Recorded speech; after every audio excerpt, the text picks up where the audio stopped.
भुवनेश्वर एजी छकरे traffic नियम भंग को नहीं कार्यरत ट्राफिक कर्मचारी और अतिरिक्त पुलिस डीजी प्राणबिंदु आचार्य पत्नी झील मध्य बद घटना। आज घटना को नहीं महिला ट्राफिक कनेस्टेबल जनक कैपिटल थाना रे एतला देले पुलिस पक्षर 2 जन विरोध में मामला रुजु करा जायतिबा बेले सीसीटीवी फुटेज आधार में तदंत करुछि कमिशनरेट पुलिस। गाड़ी नंबर को आधार करी कैपिटल पुलिस पक्षर मामला मध्य रुजु करा जायछि।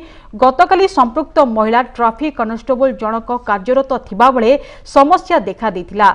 पुलिस एडीजी पत्नी और झील एक कार जोगे जाउथबा बेले ट्राफिक नियम को भांगी आग को माड़ी जाइथिले, जहाकु नहीं सेठारे कार्यरत ट्राफिक पुलिस कनेस्टेबल तांकु अटकाइथिले। एही घटना को केंद्र करी उभय पक्ष मध्य जुक्ति तर्क होइथिला।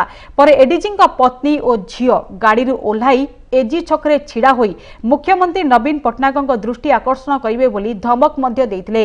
तेबे सही समय रे मुख्यमंत्री सचिवालय आसीबा पई ट्राफिक क्लियर करा जाउथबा बेले एडीजी पत्नी को एभली धमक पुलिस को अड़ुआरे पकाइथिला।